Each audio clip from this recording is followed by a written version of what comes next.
जिस मसले पे आज यहाँ पर इजलास बुलाया गया है या असेंबली को बुलाया गया है, पहलगाम वो जगह दुनिया का जो भी आदमी कश्मीर को जानता है और वो पहलगाम जरूर मानता है और जानता भी है। वो कोई आम जगह नहीं, वो कोई ऐसा गांव नहीं है जिसके बारे में कश्मीर के लोग ना जाने। दुनिया का जो भी आदमी कश्मीर को जानता है वो पहलगाम को जानता है।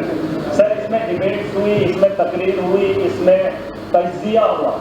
पिछले 6 दिनों से ये मामला देखा जा रहा है और देश के हालात भी देखे जा रहे हैं। पाकिस्तान 4 आदमियों को भेजता है और अपने इलाके में ये काम करके चला जाता है।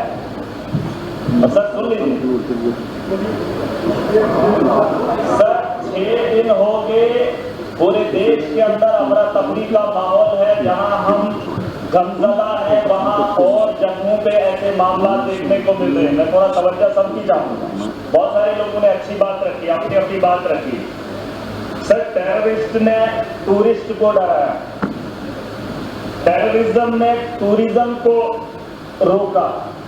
सर, हम पाकिस्तान के उन 4 आतंकवादियों को रोकेंगे अगर तो ये टेररिज्म भी खत्म हो जाएगा, टूरिस्ट भी अमन से जो है अपने टूरिस्ट की जगहों पे जो है चलेगा।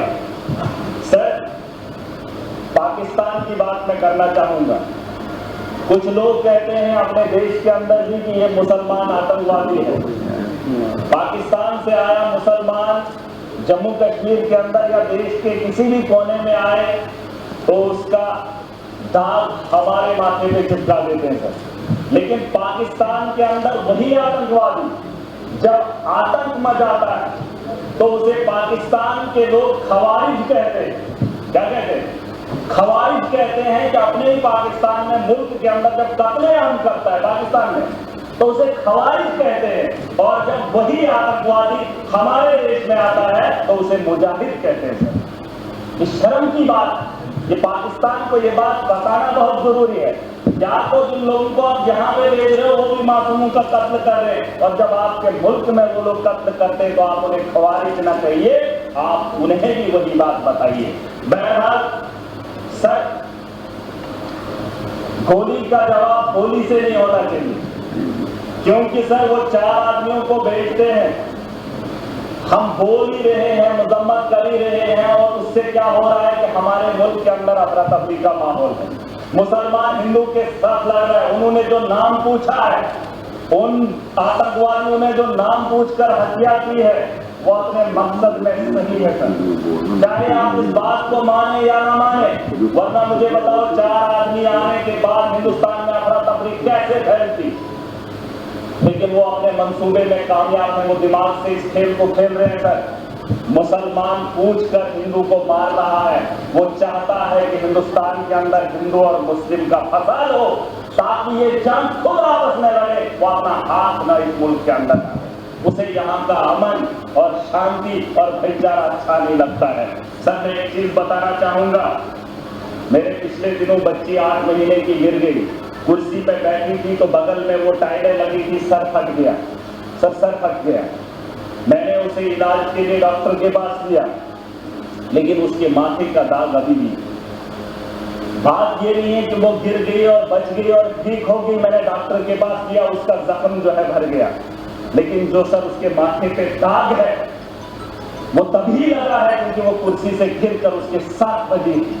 अगर वो कुर्सी पे चढ़ने से पहले ही उसे बचा लिया होता, ना उसके माथे पे कट लगता और ना ही उसके माथे पे वो जख्म रहता। और वो जख्म ये है कि पाकिस्तान से आया हुआ मुसलमान जब यहाँ आतंक फैलाता है तो हमारे माथे पे जो दाग है उसे मिटाने में हमें सालों साल लग जाते। मैं उसे तो बात ही वही है, मैंने कह दिया खवारिज से। सर, मैं बताना चाहूंगा, एक बात है जिसे हम लोगों को समझना बहुत जरूरी है। मैं तो समझता था मोदी जी के नेतृत्व में इस देश को चलाया जा रहा है। आतंक के दिनों के अंदर इतना खौफ होगा, पाकिस्तान के अंदर इतना खौफ होगा कि पाकिस्तान हमला करने की मुसम्मत भी नहीं करेगा, ये मेरा दिल मानता है। क्योंकि तकारीरें वैसी होती थी, जलसे वैसे होते थे। लेकिन आज अगर वो वक्त आ ही गया है यहाँ अगर मैं अगर ताकतवर हूँ, मैं चाहता हूँ अगर वो मेरे से गलती करे, मेरे से वो उलझे, मैं चाहता हूँ वो कब उलझे और मैं उसको लम्हारे 2 मारकर दिखा दूँ। सर ये मेरा मानना है, अगर मैं ताकत में हूँ, मैं चाहता हूँ अगर मेरे पे वार करे और मैं उसे ताकत से जवाब दूँ। आज ये सर पूरी बात सुनिए, अभी तक घंटी किसी की नहीं बजी, किसी की नहीं बजी। अगर मेरे लिए बजा रहे मुझे बताओ, मैं गलत बोल रहा हूँ, मैं सही बोल रहा हूँ। मैं कह रहा हूँ सर आज आप यहाँ इजलास बुलाएंगे, बुला लो, मैं भी चला जाऊंगा। मैं आज इसलिए आया हूँ, मैं इस जम्मू कश्मीर का नागरिक भी हूँ और जिम्मेदार भी हूँ और मेरे नौजवान बच्चे उमर साहब ने एक टीम बनाई, अलग अलग स्टेट्स के अंदर गए, लेकिन मजबूरी क्या हुई कि मुसलमान को देखकर पीटा जा रहा। मैं इसलिए यहाँ पर आया हूँ, मैं मुंबई नहीं गया, मैं महाराष्ट्र नहीं गया, मैं गुजरात नहीं गया, अपने उन बच्चों को देखने के लिए जो यहाँ से हमारे भाई पढ़ने के लिए जा रहे हैं। लेकिन मैं उमर साहब का फिर भी शुक्रिया अदा करना चाहूंगा। लेकिन एक बात बताने आया हूं, मैं चाहता हूं सर, मैं चाहता हूं जो बात मैं बोल रहा हूं कि उकसाया जा रहा है।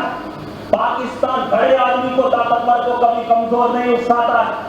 अगर उकसाने की गलती पाकिस्तान ने की, मैं खुलकर बोलूंगा सर, अगर की और ये पहली बार नहीं हुआ। जम्मू कश्मीर को मोहरा मत बनाइए, मिलकर आज पूरा जम्मू कश्मीर पूरा देश रखा है।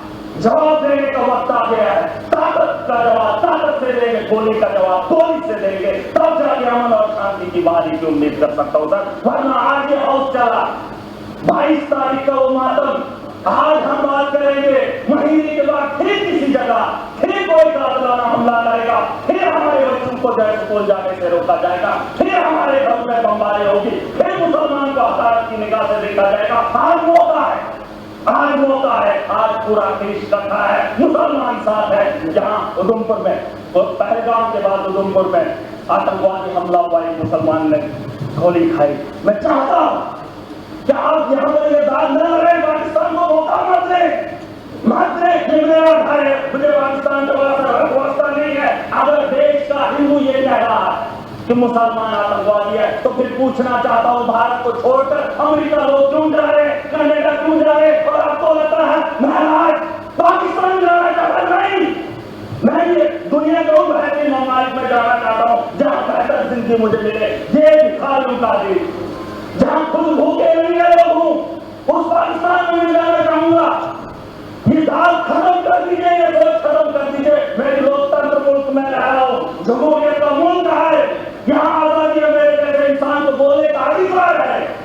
अरे पाकिस्तान में हालात देखकर इंसान को घिन आती है, लेकिन ये दाग मैं नहीं ले सकता। मैं अपने दोस्त को देश के कोने में पिटते हुए नहीं देख सकता, हिंदू और मुसलमान के साथ लड़ते हुए नहीं देख सकता। पाकिस्तान 4 आदमी को भेजकर देश का माहौल गंदा कर रहा है और हम उसका हिस्सा बन रहे हैं। सबसे बड़ी बेवकूफी इसी की बात की है। और मैं चाहता हूँ सर, मैं चाहता हूँ आखिरी बात, सियासत नहीं है, बस दुख है। अगर ये मामला होता ही नहीं तो हम अपनी कॉन्स्टिट्यूंसियों में काम कर रहे होते।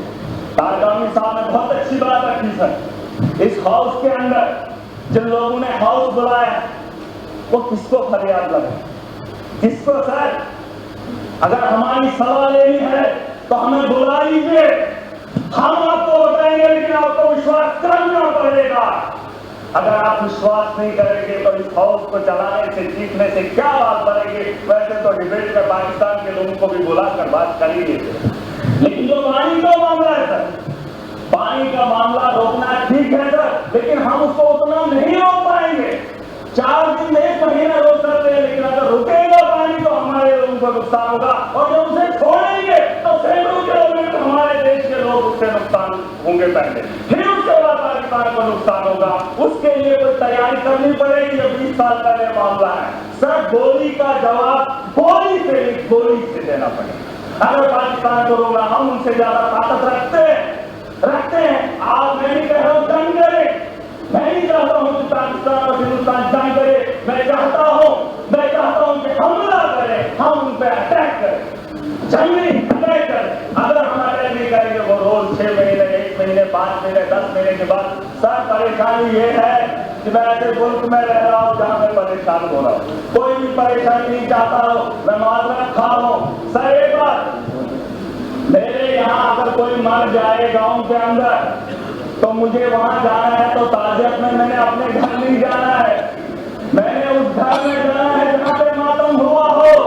पूछना चाहता हूं सर, अगर बैरून ममालिक का ये दौरा रद्द होता है तो फिर बिहार जाना जरूरी नहीं था, पहलगाम आना जरूरी था, उन लोगों से दर्द बांटना जरूरी था।